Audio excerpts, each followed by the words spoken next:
जय श्री कृष्ण विद्यार्थी मित्रों, हूँ उर्मी देसाई सारस्वत एकेडमी राधा तरफथी आपનું સ્વાગત કરું છું।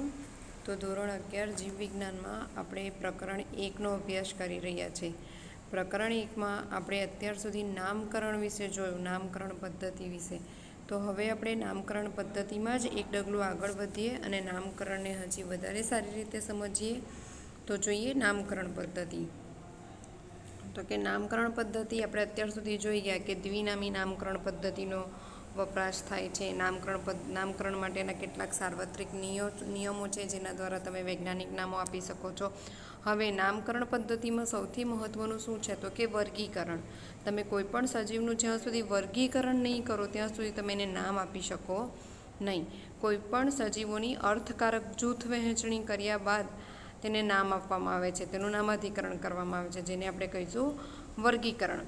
બરાબર। વર્ગીકરણનું એક સાદું ઉદાહરણ તમને આપું કે તમારી પાસે એક કપડાનો ઢગલો પડેલો છે, તો એમાંથી તમે એને જુદા કરશો, ક્લાસિફાઈ કરશો, અલગ પાડશો, તો એ શું છે? ક્લાસિફિકેશન। એવી રીતે જ એવી જ રીતે સૃષ્ટિમાં એટલે કે પૃથ્વી પર એટલા બધા સજીવો છે, આ બધા સજીવોને તમે તમારે એમના બાહ્ય લક્ષણો, આંતરિક લક્ષણોના આધારે જુદા પાડો છો કે ભાઈ આ વનસ્પતિ છે, આ પ્રાણીઓ છે, આ બેક્ટેરિયા છે। તો એ તમે શું કર્યું? તમે વર્ગીકરણ કર્યું એટલે કે ક્લાસિફિકેશન કર્યું। ત્યારબાદ વર્ગીકરણમાં કોઈપણ સજીવને વર્ગીકૃત કરવાની સગવડ ભરેલી કક્ષાઓ એટલે કે કેટેગરીઓની વ્યવસ્થા હોય છે, તેમજ સરળતાથી નિરીક્ષણ કરી શકાય તેવા લક્ષણો હોય છે। તમે કોઈપણ સજીવને વર્ગીકૃત કરો તો કેવી રીતે કરો? તો એના માટેની ઘણી બધી સગવડો હોય છે કે સપોઝ તમને આઈડિયા છે કે તમે હાથી જોયો, કૂતરો જોયો, ગાય જોઈ, ભેંસ જોઈ, તો તમને ખ્યાલ આવી ગયો કે ભાઈ બધા પાસે 4 પગ છે, બરાબર। તો એ એક એનું લક્ષણ છે, એ લક્ષણને આધારે તમે એને શેમાં મૂકશો? તો બધાને પ્રાણીમાં મૂકશો, તો પ્રાણી એ એક કક્ષા થઈ, બરાબર। ઉદાહરણ તરીકે વનસ્પતિઓ, પ્રાણીઓ, કૂતરાઓ, આ બધા આપણે કેવી રીતે ડિવાઈડ કર્યા? તો કે વર્ગીકરણને આધારે।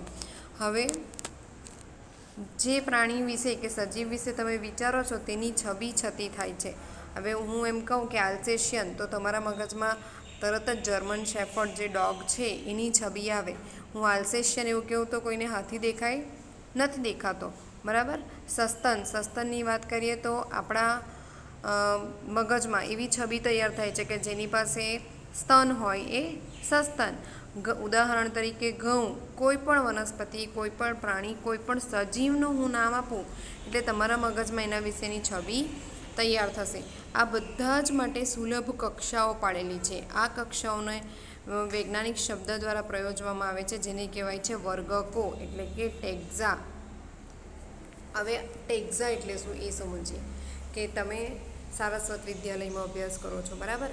તો તમને બધાને એક સાથે શું કહીશું કે તમે બધા સારસ્વતના સ્ટુડન્ટ છો, પણ બધા તમારી સાથે જે બાકીના બધા છે બધાના ક્લાસ અલગ અલગ છે, તમે બધા અલગ અલગ વર્ગમાં છો। કોઈ 1st સ્ટાન્ડર્ડમાં છે, કોઈ 2ndમાં છે, કોઈ 9thમાં છે, 8thમાં છે, 10thમાં છે, 11thમાં છે, બરાબર। તો એ શું થયું? ટેક્ઝા, વર્ગકો। આપણી સગવડના આધારે કે જે નાના છોકરાઓ હશે એ પ્રાઇમરીમાં હોઈ શકે, 1stમાં હોઈ શકે, 2ndમાં હોઈ શકે, તમારા જેવા મોટા હોય તો એ 9, 10, 11, 12માં હોઈ શકે। આપણે જે લક્ષણો જોઈ શકીએ છીએ અને આપણી સગવડોના આધારે આપણે એમને અલગ અલગ વર્ગમાં મૂક્યા છે। તો વૈજ્ઞાનિક ભાષામાં આ વર્ગને શું કહેવાય? વર્ગકો એટલે કે ટેક્ઝા, બરાબર। હવે જોઈએ તો કે વર્ગકો જુદી જુદી કક્ષાઓનું નિર્દેશન કરે છે। વર્ગકો જુદી જુદી કક્ષાઓનું નિર્દેશન કરે છે। ઉદાહરણ તરીકે વનસ્પતિનું વર્ગક, સસ્તનનું વર્ગક, ઘઉંનું વર્ગક, કૂતરાઓનું વર્ગક, બિલાડીઓનું વર્ગક। પ્રાણીઓ, બધા પ્રાણીઓ ભેગા થઈને પણ એક વર્ગક બનાવશે। ફક્ત કૂતરાની વાત કરીએ, કૂતરાઓનો સમૂહ તો એ પણ એક વર્ગક, બિલાડીઓનો સમૂહ તો એ પણ એક વર્ગક, ગાયનો સમૂહ તો એ પણ એક વર્ગક, વાંદરાઓનો સમૂહ તો એ પણ એક વર્ગક। એવી રીતે વનસ્પતિમાં કે ગુલાબના ઘણા બધા ફૂલો છે અલગ અલગ પ્રકારના, તો એ પણ એક વર્ગક, જાસૂદના ફૂલો છે તો એ પણ એક વર્ગક, આંબાના ઘણા બધા ઝાડો છે તો એ પણ એક વર્ગક। વર્ગક એટલે કે એવા સજીવો કે જે એક સાથે ભેગા મળીને એક અલગ પ્રકારની કક્ષાનું નિર્દેશન કરે છે, બરાબર। આ બધી લાક્ષણિકતાઓના આધારે સજીવોને વર્ગકોમાં વર્ગીકૃત કરી શકાય। આપણે સજીવોની જે લાક્ષણિકતાઓ નરી આંખે જોઈ શકીએ છીએ એના આધારે એમને વર્ગકોમાં વર્ગીકૃત કરવામાં આવે છે. તો વર્ગીકરણ પદ્ધતિના આ અભ્યાસને આપણે કહીશું વર્ગીકરણ વિદ્યા, એટલે કે ટેક્ઝોનોમી. તમને કોઈ એક જંગલમાં લઈને હું મૂકી દઉં અને તમને એવું કહું કે ટેક્ઝોનોમીનો અભ્યાસ કરો, તો તમે શું કરશો? જંગલમાં કેવા અલગ પ્રકારના તમને પ્રાણીઓ મળશે, વનસ્પતિઓ મળશે, પક્ષીઓ મળશે. તમે એને ગ્રુપમાં ડિવાઈડ કરતા જશો કે મને પક્ષીઓ તરીકે આ બધા મળ્યા, પ્રાણીઓ તરીકે આ બધા મેં જોયા, વનસ્પતિ તરીકે આવી વનસ્પતિઓ જોઈ. તો તમે જે અભ્યાસ કર્યો જંગલની અંદર સજીવ સૃષ્ટિનો, જેને તમે અલગ વર્ગકોમાં વિભાજિત કરી નાખ્યા, એવા અભ્યાસને આપણે કહીશું વર્ગીકરણ વિદ્યા. બરાબર. હવે વર્ગીકરણ વિદ્યાની અંદર સજીવોની કોષ રચનાની સાથે તેની બાહ્ય અને આંતરિક રચના, તેની વિકાસની પ્રક્રિયા, પરિસ્થિતિય જાણકારી આવશ્યક છે અને તે આધુનિક વર્ગીકરણના અભ્યાસનો આધાર બને છે. એટલે આધુનિક વર્ગીકરણ એટલે શું? વર્ગીકરણ આપણા માટે નવું નથી. બરાબર. વર્ગીકરણ આદિમાનવ કાળથી ચાલતું આવેલી પ્રક્રિયા છે. પણ જ્યારે પણ તમે વર્ગીકરણ કરવા જાઓ ત્યારે તે સજીવની બાહ્ય અને આંતરિક રચના, તેની કોષ રચના, એનો વિકાસનો ક્રમ કેવો છે, એનું જીવનકાળ એ કેવી રીતે ચલાવે છે, પરિસ્થિતિકીય જાણકારી એટલે કે એનું એન્વાયરમેન્ટ, એનું હેબિટાટ, એ જ્યાં રહે છે એનું નિવાસસ્થાન, એની આજુબાજુની પરિસ્થિતિઓ કેવી છે એના માટે આ બધાનો અભ્યાસ કરો ત્યારે તમે જે નવું વર્ગીકરણ બનાવો એને આપણે કહીશું આધુનિક વર્ગીકરણનો અભ્યાસ. બરાબર.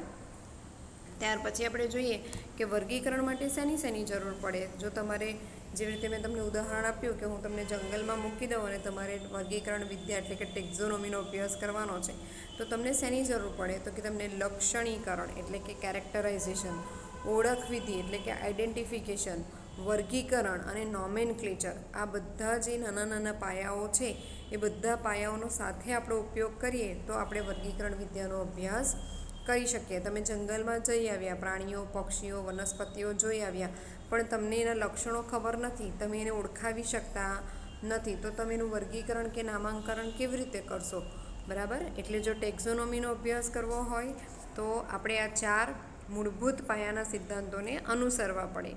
શરૂઆતના દિવસોમાં એટલે કે જ્યારે આદિમાનવો હતા ત્યારે પણ વર્ગીકરણ વિદ્યા તો હતી જ, પણ આદિમાનવો પોતાની પાયાની જરૂરિયાતના આધારે સજીવોનું વર્ગીકરણ કરતા. એટલે કે ખોરાક, પહેરવા ઓઢવા, આશ્રયના સ્ત્રોત વગેરેના આધારે તેણે વર્ગીકરણ કર્યું હતું. ત્યારબાદ આદિમાનવો જનરલી સામાન્ય રીતે કયા સજીવો કેવી રીતે ઇવોલ્યુટ થયા છે, કેવી રીતે કયા સજીવોની સાથે સામ્યતા ધરાવે છે એમાં રસ ન ધરાવતા હતા, પણ એક સજીવ બીજા સજીવ સાથે કેવી રીતે સંકળાયેલો છે એ વિશેનો અભ્યાસ આદિમાનવ હતા ત્યારથી શરૂ થઈ ગયો હતો. તો એ વિશેના અભ્યાસને આપણે કહીશું પદ્ધતિસરનું વિજ્ઞાન, એટલે એને કહેવાય સિસ્ટમેટિક્સ. રાઈટ. પદ્ધતિસરનું વિજ્ઞાન કે ભાઈ આપણે છે તો આપણે વાનરોમાંથી આવ્યા છે, વાનરો કઈ રીતે આવ્યા હશે, એની આગળ કયો સજીવ હતો, સાદી ભાષામાં કહીએ તો ઉત્ક્રાંતિ કેવી રીતે થઈ, એનો અભ્યાસ કરવાની જે સ્ટેપ બાય સ્ટેપ પદ્ધતિ છે, તબક્કાવાર જે એના એકમો છે એને આપણે કહીશું સિસ્ટમેટિક્સ. અને સિસ્ટમેટિક્સ વર્ડ એ લેટિન શબ્દ, સિસ્ટમેટિક શબ્દ એ લેટિન શબ્દ સિસ્ટમ પરથી આવ્યો છે, અને સિસ્ટમ એટલે કે સજીવોની પદ્ધતિસરની ગોઠવણી. બરાબર છે. હવે આ સિસ્ટમની જાણકારી કોણે આપી? તો કે સિસ્ટમની જાણકારી કેરોલસ લિનિયસ, જેણે દ્વિનામી નામકરણ પદ્ધતિ આપેલી, અને સિસ્ટમ આ નેચર નામના પુસ્તકમાં એના વિશેનો અભ્યાસ વિશે લખ્યું છે. બરાબર. હવે જેમ જેમ પદ્ધતિસરના વિજ્ઞાનનો વ્યાપ વધતો જાય તેમ ઓળખ વિધિ, નામકરણ અને વર્ગીકરણનો તેમાં સમાવેશ થતો ગયો. જેમ મનુષ્યો આ બધા સજીવોને અભ્યાસ કરતા ગયા કે ભાઈ આ સજીવ આવું છે, આ સજીવ આવું છે, ને આપણે આવી રીતે આ ગ્રુપમાં મૂકી શકીએ, આ સમૂહમાં મૂકી શકીએ, તો જેમ આપણે વર્ગીકરણ વિદ્યાનો અભ્યાસ કરતા ગયા તેમ આપણે તેમની ઓળખ વિધિ, નામકરણ અને વર્ગીકરણ કરતા ગયા. ત્યારબાદ હવે વર્ગીકરણ કર્યા બાદ આપણે શું કરશું? તો કે એ લોકોને અલગ વર્ગીકૃત કક્ષાઓમાં મૂકીશું, જેને આપણે વર્ગકો, ટેક્ઝા કીધું. બરાબર. તમે બહુ બધા એકસાથે સારસ્વતવાળા સ્ટુડન્ટ્સ ઊભા છો, હવે મારે એમનું વર્ગીકરણ કરવાનું છે, તો હું જે 12th છે એને 12thના ક્લાસમાં મોકલીશ, 11thવાળાને 11thના ક્લાસમાં, 10thવાળાને 10thના ક્લાસમાં, આમ ધીરે ધીરે હું બધાને વેચી નાખીશ. તો એ જે વેચવાની રીત છે એને હું કહીશ વર્ગીકૃત કક્ષાઓ, અથવા તો આપણે એને કહીશું ટેક્ઝોનોમિક કેટેગરીઝ. વર્ગીકૃત કક્ષાઓ અથવા તો ટેક્ઝોનોમિક કેટેગરી એટલે શું? તો કે શ્રેણીબદ્ધ ચરણ, સ્ટેપ બાય સ્ટેપ, રાઈટ. તમે એક દાદર ચડો, બે દાદર ચડો, ત્રણ દાદર ચડો, એક હાયરકી ફોર્મ થાય. હાયરકી એટલે ક્રમબદ્ધ, રાઈટ, જેને આપણે કહીશું શ્રેણીબદ્ધ ચરણ. દરેક ચરણ એ હરોળ કે કક્ષા પ્રસ્તુત કરે છે. કક્ષા એટલે કે વર્ગીકૃત વ્યવસ્થાનો ભાગ, જેને આપણે કહીશું વર્ગીકૃત કક્ષા. હવે એ વર્ગીકૃત કક્ષા એટલે શું? આપણે વર્ગીકરણ વિદ્યા થોડું ટેક્સ્ટબુક પ્રમાણે જોઈ જઈએ, પછી હું તમને એક સાદું અને સરળ ઉદાહરણ આપું એટલે તમને બરાબર સમજ પડી જાય કે વર્ગીકરણ વિદ્યા એટલે શું. બરાબર. હવે આપણે જોઈએ અહીંયા વર્ગીકૃત કક્ષા એટલે શું? તો કે તમે ઘણા બધા પ્રાણીઓનો અભ્યાસ કર્યો અને એ પ્રાણીઓને તમારે તમારી સાનુકૂળતાના આધારે અલગ અલગ ગ્રુપમાં વહેંચી દીધા. સપોઝ કે પ્રાણીઓમાં આપણે બધા જ પ્રાણીઓનું ઉદાહરણ લઈએ, ઉભયજીવી, સરીસૃપ, મનુષ્યો, વિહંગ, એ બધાને તમે એકવાર ડિવાઈડ કર્યા, એટલે કે પ્રાણીઓને તમે 4 ભાગમાં ડિવાઈડ કર્યા. ત્યાર પછી ફરી પાછા તમે એને ડિવાઈડ કરશો કે સસ્તનમાં કોણ છે? તો કે માનવો છે, પછી ચામાચીડિયા છે, પછી હાથી છે, ઘોડા છે, ગધેડા છે. તો આ એક જ હાથી, એક જ ઘોડો, એક જ ગધેડો એવું હોય પૃથ્વી પર? ના હોય. બરાબર. બધા ગ્રુપમાં છે, સમૂહમાં છે. તો એ દરેકના સમૂહને આપણે કહીશું વર્ગીકૃત કક્ષા. બરાબર. એ દરેકના સમૂહને આપણે કહીશું વર્ગીકૃત કક્ષા. હવે વર્ગીકૃત કક્ષાઓ ભેગી મળી વર્ગીકૃત શ્રેણીની રચના કરે છે. વર્ગીકૃત શ્રેણી એટલે શું? જો હું પ્રાણીઓમાં જેવી રીતે મેં તમને કીધું આવી રીતે વર્ગીકૃત કક્ષાની રચના કરું, તો કે માનવ છે, માનવ પછી ચામાચીડિયું છે, ત્યાર પછી સસલા છે, ત્યાર પછી ગાય છે, ગધેડો છે, ઘોડો છે. તો આ બધી વર્ગીકૃત કક્ષાઓને હું એક સાથે મૂકું તો એ શું બનાવે? વર્ગીકૃત શ્રેણી. જેના માટે વર્ગીકી એટલે કે ટેક્ઝોન શબ્દનું પ્રયોજન થાય છે. જૂથો એ કક્ષા તરીકે રજૂ થાય છે અને કક્ષાઓ હરોળનું સૂચન કરે છે. દરેક હરોળ વર્ગીકરણના એકમ તરીકે રજૂ થાય છે. વર્ગીકૃત જૂથો કે કક્ષાઓ એ માત્ર બાહ્યકીય રચના નહીં, પરંતુ વિશિષ્ટ જૈવિક લક્ષણો ધરાવે છે. તમે જ્યારે પણ આવું વર્ગીકરણ કરો અને સજીવોને અલગ અલગ વર્ગીકૃત કક્ષા ટેક્ઝા કે ટેક્ઝોન્સમાં જ્યારે ડિવાઈડ કરો, ત્યારે ફક્ત એની બાહ્ય રચના જોઈને નહીં, પરંતુ એની આંતરિક રચના અને એની જૈવિક લક્ષણો જોઈને પણ એને અલગ અલગ રીતે વર્ગીકૃત કરવામાં આવે છે. બધા ઓળખાયેલા સજીવોની વર્ગીકરણીય અભ્યાસ એ સૃષ્ટિ, સમુદાય કે વિભાગ, વર્ગો, શ્રેણી, ગોત્ર, કુળ, પ્રજાતિ, જાતિ જેવી સામાન્ય કક્ષાઓ તરફ દોરી જાય છે. આપણે કીધું કે તમે અલગ અલગ પ્રાણીઓનો સમૂહ બનાવશો તો એ સમૂહને નામ આપવામાં આવે. શું નામ આપવામાં આવે? તો કે જાતિ, પ્રજાતિ અથવા તો કુળ, ગોત્ર, શ્રેણી, વર્ગ, એ સિવાય વિભાગ, સમુદાય અને સૃષ્ટિ. આવી રીતે એને અલગ અલગ કક્ષાઓમાં વહેંચવામાં આવશે. ત્યારબાદ સજીવોને આવી કક્ષાઓમાં મૂકવા માટે વ્યક્તિગત કે સજીવોના જૂથના લક્ષણોનું પાયાનું જ્ઞાન હોવું જરૂરી છે. આવા લક્ષણો તેના જેવા જ બીજા સજીવો વચ્ચેની સામ્યતાઓ અને ભિન્નતાઓ ઓળખવામાં મદદરૂપ થાય છે. જ્યારે તમે વર્ગીકરણ કરો છો અલગ અલગ કક્ષાઓમાં, એટલે કે જાતિ, પ્રજાતિ, કુળ, ગોત્ર, વર્ગ વગેરેમાં જ્યારે એને વિભાજિત કરો છો, ત્યારે તમે જે સજીવનું વર્ગીકરણ કરો છો એ સજીવની વચ્ચે સામ્યતા અને એ સજીવની બીજા સજીવ સાથેની ભિન્નતાઓ શું છે એનો પણ ખ્યાલ રાખવામાં આવે છે. હવે આપણે જોઈએ સૌથી પહેલી કક્ષા છે જાતિ. જાતિ એટલે કે સ્પીસીઝ. આપણે નામકરણ, સાર્વત્રિક નિયમો નામકરણના એમાં જોઈને જ આવ્યા કે જાતિ અને પ્રજાતિ એટલે શું. બરાબર. તો જાતિ એટલે કે મૂળભૂત સામ્યતાઓ ધરાવતા સજીવોનું જૂથ. આ એની વ્યાખ્યા છે. જાતિ એટલે કે મૂળભૂત સામ્યતાઓ ધરાવતા સજીવોનો જૂથ. ઉદાહરણ તરીકે ગાય છે અને બફેલો છે એટલે કે ભેંસ છે, તો બંનેમાં ઘણી બધી સામ્યતાઓ છે. બંને દૂધાળા પ્રાણીઓ છે, પેટ એનિમલ્સ છે, પાલતુ પ્રાણીઓ છે, બંને ચોપગા પ્રાણીઓ છે, બંનેની શરીર રચના ઘણી બધી સામાન્ય છે. તો બધી ગાયને એકસાથે આપણે એક જૂથમાં મૂકી શકીએ, બધી ભેંસને આપણે એકસાથે એક જૂથમાં મૂકી શકીએ. તો બધી ભેંસોની એક જાતિ, એવી રીતે બધી ગાયોની એક જાતિ. હવે જાતિ પણ અલગ અલગ હોઈ શકે, જેમ કે તમે સાંભળ્યું હશે ગીર ગાય, જર્સી ગાય, તો એ બધી અલગ અલગ જાતિ છે. દેશી ગાય, પણ દેશી ગાય એટલે એક જ ગાય એવું ન થાય, ઘણી બધી ગાયોનું જૂથ. બરાબર છે. તો ઘણા બધા સજીવોની વચ્ચે જો મૂળભૂત સામ્યતાઓ હોય તો એને આપણે કહીશું જાતિ એટલે કે સ્પીસીઝ.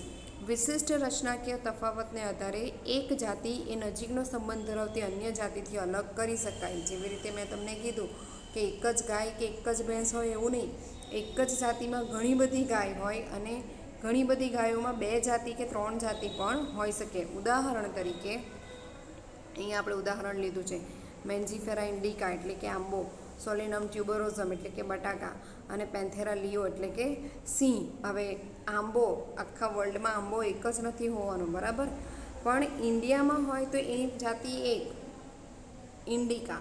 એવી રીતે બટાકા, તો બટાકામાં સોલેનમ જે પ્રજાતિ છે એમાં એક જ જાતિ હોય એવું જરૂરી નથી, બીજી જાતિ પણ હોઈ શકે. અને પેન્થેરા આપણે જોઈએ આગળ કે પ્રજાતિના નામ અને જાતિના નામ એ હરોળ કે કક્ષાનું સૂચન કરે છે, એટલે કે સજીવોના સમૂહનું સૂચન કરે છે. દરેક પ્રજાતિ એક કરતાં વધારે ચોક્કસ જાતિઓ ધરાવી શકે છે કે જે અન્ય સજીવો તરીકે રજૂ થાય છે, પરંતુ બાહ્યકીય રચનાઓ એ સમાનતા ધરાવે છે. આ જે મુદ્દો છે એ સમજવા જેવો છે કે વાઘ છે અથવા તો એક પ્રજાતિ છે, સપોઝ કે આ સોલેનમ નામની પ્રજાતિ છે, તો સોલેનમ પ્રજાતિમાં ઘણા બધા પ્રકારની જાતિઓ આવી શકે છે. અહીંયા જેનું બીજું ઉદાહરણ આપેલું છે સોલેનમ નાઇગ્રમ, સોલેનમ ટ્યુબરોઝમ એટલે કે બટાકા, સોલેનમ નાઇગ્રમ એટલે કે રીંગણ. તો રીંગણ અને બટાકા આમ જોવામાં થોડા ઘણા સરખા લાગે તમને, સામ્યતા, ગોળાકાર કે અંડાકાર જેવો આકાર હોય એમનો, બરાબર. એ સિવાય ઘણી બધી એમની રચનાકીય અને બાહ્યકીય રચનામાં પણ એ લોકો સમાનતા ધરાવે છે, જેથી બંનેની પ્રજાતિ એક છે પણ જાતિ અલગ છે. એવી રીતે બીજું એક્ઝામ્પલ છે પેન્થેરા લિયો. તો અહીંયા છે પેન્થેરા ટાઇગ્રીસ, વાઘ અને સિંહ, રાઈટ, કાકાના છોકરાઓ આપણે એવું કહી શકીએ સમજવા માટે. તો બંને છે અલગ પણ બંનેના ઘણા ખરા લક્ષણો સરખા છે. એવી જ રીતે હોમોસેપિયન્સ માણસો, રાઈટ, મનુષ્યો, તો ઇન્ડિયન, અમેરિકન્સ, આફ્રિકન્સ આપણે બધા એકબીજાથી અલગ દેખાઈએ પણ છે તો કોણ? બધા મનુષ્યો, રાઈટ. તો પ્રજાતિ એક જ છે પણ જાતિ બધાની અલગ અલગ છે. તો આ થયું જાતિ વિશે. હવે આપણે આગળ જોઈએ તો કે પ્રજાતિ એટલે શું? જેને આપણે જીનસ કહીએ છીએ, જે આપણે કરીને જ ગયા, વૈજ્ઞાનિક નામમાં પ્રજાતિ અને જાતિનો ઉપયોગ થાય, બરાબર. તો પ્રજાતિ એટલે શું? નજીકના ગાઢ સંબંધ ધરાવતી જાતિઓનો જૂથ.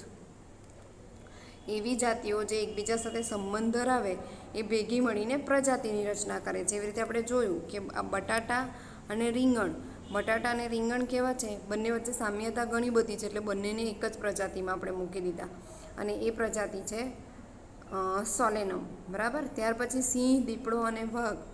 દીપડાનું વૈજ્ઞાનિક નામ છે પેન્થેરા પેન્ડસ. તો સિંહ, દીપડો અને વાઘ 3 જંગલી પ્રાણીઓ છે, એમની વચ્ચે ઘણી બધી સામ્યતા છે. ભલે ત્રણેયની જાતિ અલગ છે પણ ત્રણેયની પ્રજાતિ એક છે, એટલે ત્રણેયને એક જ પ્રજાતિમાં મૂકવામાં આવેલા છે. ત્યાર પછી બિલાડી અને કૂતરા બંને વચ્ચે ઘણી બધી સામ્યતાઓ આપણને જોવા મળે છે, રાઈટ. પણ બિલાડી અને ચિત્તો, રાઈટ, જેને તમે લેપર્ડ કહો છો જનરલી, એ બે વચ્ચે પણ ઘણી બધી સામ્યતા જોવા મળે. તો બની શકે કે બંનેની પ્રજાતિ એક હોઈ શકે. આશા રાખું કે પ્રજાતિ અને જાતિ તમને સમજ પડી. જાતિ એટલે એક ઇન્ડિવિજ્યુઅલ સજીવની વાત, કે કોઈ એક ઇન્ડિવિજ્યુઅલ સજીવ બીજા સજીવ સાથે સામ્યતા ધરાવે તો એ જાતિ બનાવે. હવે જાતિઓનો એક સમૂહ અને બીજી જાતિઓનો એક સમૂહ, જો એ બે વચ્ચે સામ્યતા હોય તો એ પ્રજાતિ બનાવે. હવે પ્રજાતિઓ ભેગી મળીને કુળની રચના કરે. કુળ એટલે કે ફેમિલી. પ્રજાતિઓ ભેગી મળીને કુળની રચના કરે. કુળ એ ત્રીજી કક્ષા છે જે વર્ગીકરણનું ઉચ્ચ સ્તર છે. પ્રજાતિ અને જાતિની સાપેક્ષે એમાં ઓછી સમાનતાઓ સાથેનું સંબંધિત પ્રજાતિઓનું જૂથ છે. પ્રજાતિઓ જેમની વચ્ચે સમાનતા તો છે પણ કેવી છે? ઓછી છે. પણ એ બધી પ્રજાતિને અલગ અલગ રાખવા કરતાં બધી પ્રજાતિને એક સાથે આપણે રાખી દઈએ. ઉદાહરણ તરીકે વાનસ્પતિક અને પ્રાજનનિક બંને લક્ષણોને આધારે વર્ગીકરણ કરવામાં આવે છે.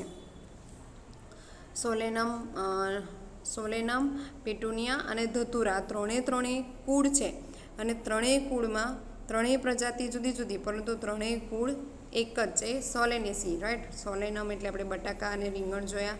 પેટુનિયા એક પ્રકારના ફ્લાવર્સ આવે છે, વનસ્પતિ, અને ધતુરા તો તમે જોયા જ છે. આ ત્રણે ત્રણ પ્રજાતિ અલગ અલગ છે પણ ત્રણેયને એક જ કુળ સોલેનેસીમાં મૂકવામાં આવ્યા છે. એવી રીતે બીજું ઉદાહરણ આપણે જોઈએ તો સિંહ એટલે કે લિયો, વાઘ એટલે કે ટાઇગ્રીસ અને પારડુસ એટલે કે દીપડો, આ ત્રણેયની પ્રજાતિ શું છે? પેન્થેરા.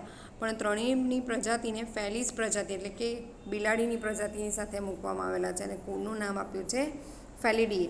એવી રીતે બીજું કુળ છે ફેલિડીએ એટલે બિલાડીનું કુળ અને કેનિડીએ એટલે કૂતરાનું કુળ. વર્ગીકરણ જો મેં તમને કીધું એક સાદું એક્ઝામ્પલ આપું. વર્ગીકરણ એટલે શું? તમે ઢોસા જોયા છે, સાદો ઢોસો, પછી બટર ઢોસા, પછી ચીઝ ઢોસા, પછી મસાલા ઢોસા, બટર મસાલા ઢોસા, ચીઝ મસાલા ઢોસા, મૈસૂર મસાલા ઢોસા. આ બધું શું છે? ઢોસા જ છે, પણ ઢોસામાં વર્ગીકરણ છે. જેમ જેમ જેમ ઉત્ક્રાંતિ થઈ અલગ અલગ સજીવો આવતા ગયા. એવી રીતે છે એક જ બેટર, ખીરું એક જ છે ઢોસાનું, પણ એમાંથી તમે અલગ અલગ વાનગીઓ ઢોસાની જ રેસિપીઝ બનાવી શકો છો. એવી જ રીતે આ વર્ગીકરણ છે કે મોટી સજીવ સૃષ્ટિ છે. આ સજીવ સૃષ્ટિમાં તમને દેખાતા લક્ષણો, એની આંતરિક રચનાઓ, એની એનાટોમી અને મોર્ફોલોજી બંનેના આધારે તમે સજીવોને અલગ અલગ જૂથમાં વહેંચતા જાઓ. આ બધા જૂથોના નામ આપેલા છે. જાતિ કહેવાશે, પ્રજાતિ કહેવાશે, કુળ કહેવાશે, ગોત્ર કહેવાશે. બરાબર. હવે આગળ છે ગોત્ર. ગોત્ર એટલે શું? કુળો ભેગા મળીને ગોત્રની રચના કરે. બરાબર.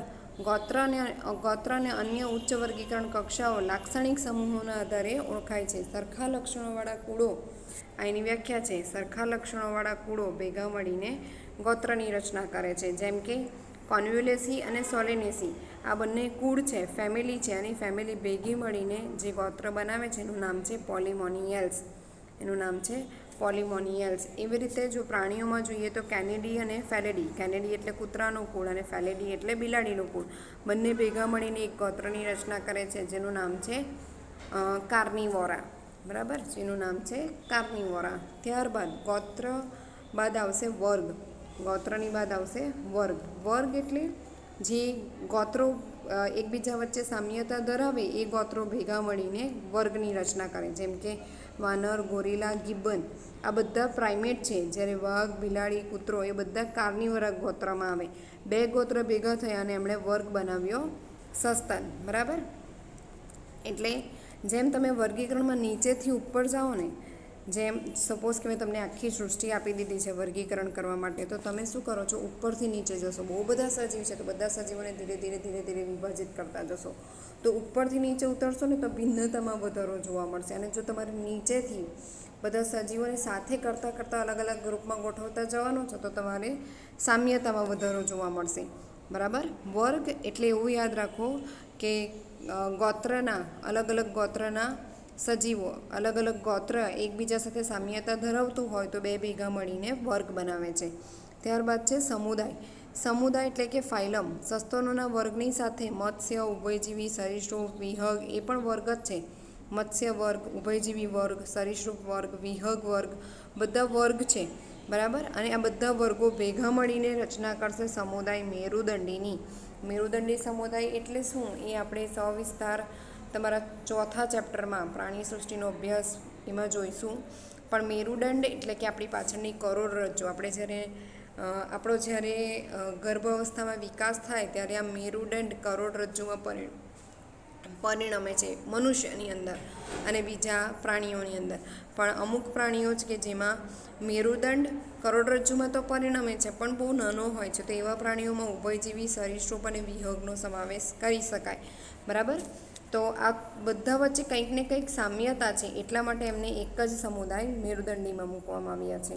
ત્યારબાદ વનસ્પતિમાં સરખા લક્ષણો ધરાવતા વર્ગોને વિભાગ કહેવાય. પ્રાણીઓમાં આપણે જો સરખા લક્ષણો ધરાવતા વર્ગને ભેગા કરીએ તો એને સમુદાય કહેવાય, જ્યારે વનસ્પતિમાં એને વિભાગ કહેવાય. ત્યારબાદ આપણે છેલ્લું જોઈએ તો કે સૃષ્ટિ. ક્યાંથી જોતા આવ્યા આપણે? જાતિ, જાતિથી પ્રજાતિ, પ્રજાતિથી કુળ, જાતિથી પ્રજાતિ, પ્રજાતિથી કુળ, કુળ ભેગા મળીને ગોત્રની રચના કરે, ગોત્ર ભેગા મળીને વર્ગની રચના કરે, વર્ગ ભેગા મળીને સમુદાયની રચના કરે અને સમુદાયો ભેગા મળીને સૃષ્ટિની રચના કરે. બધા જ સમુદાયોને સમાવિષ્ટ કરતો ઉચ્ચ દરજ્જો એટલે કે સૃષ્ટિ, જેને આપણે સજીવ સૃષ્ટિ કહીએ છીએ. અને બધા જ વિભાગો ભેગા મળીને વનસ્પતિ સૃષ્ટિની રચના કરે અને બધા જ સમુદાયો ભેગા મળીને પ્રાણી સૃષ્ટિની રચના કરે. બરાબર. હવે આ મેં હાયરકી ક્રમબદ્ધ ગોઠવણી કરી છે અહીંયા. બરાબર.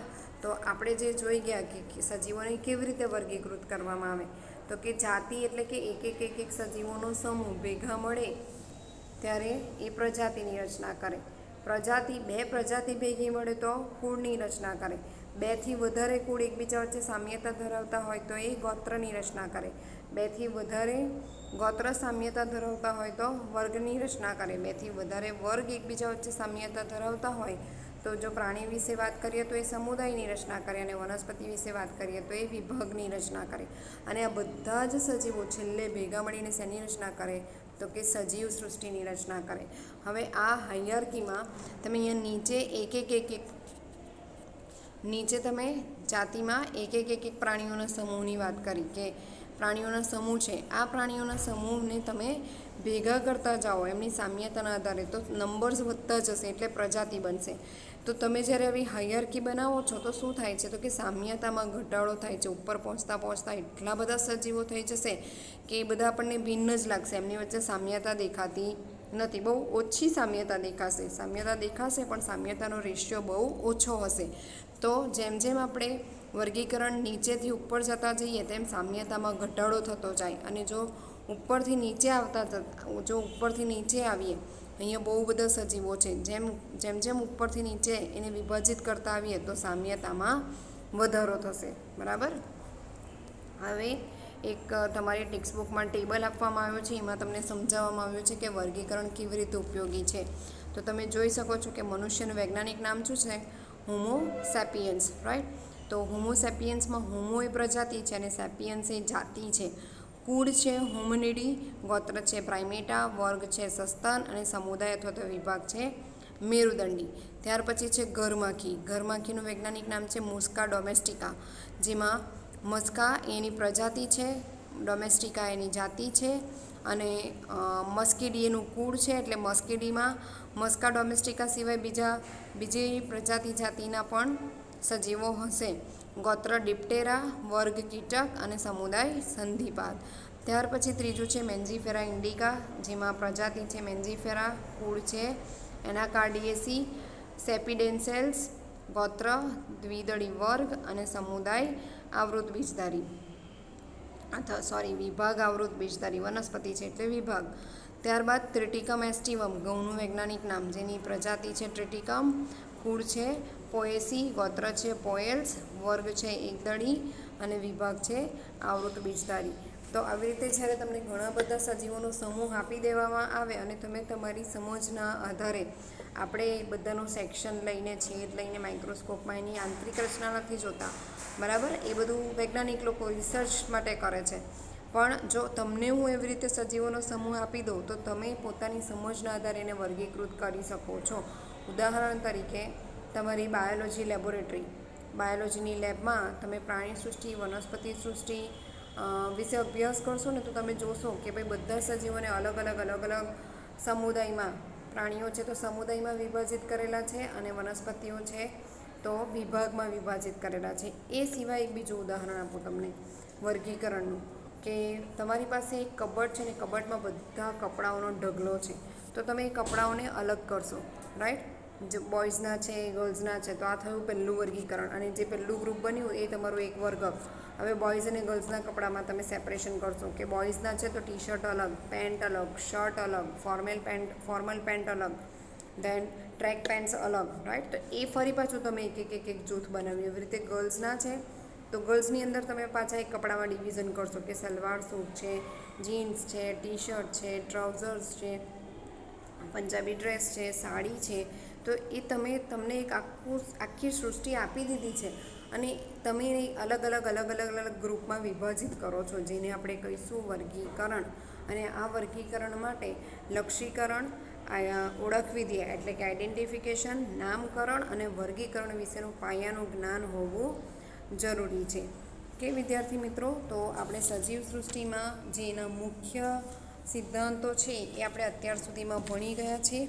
હવે નેક્સ્ટ ટાઈમ આપણે આ જ પ્રકરણની અંદર આગળ જોઈશું કે વર્ગીકરણના સાધનો. તમારે વર્ગીકરણનો અભ્યાસ કરવો હોય તો તમે ક્યાં ક્યાં જઈ શકો અને વર્ગીકરણનો અભ્યાસ કરી શકો. કે મિત્રો, આવજો, વાંચતા રહેજો મિત્રો, અને નોટ્સ પ્રિપેર કરતા રહેજો.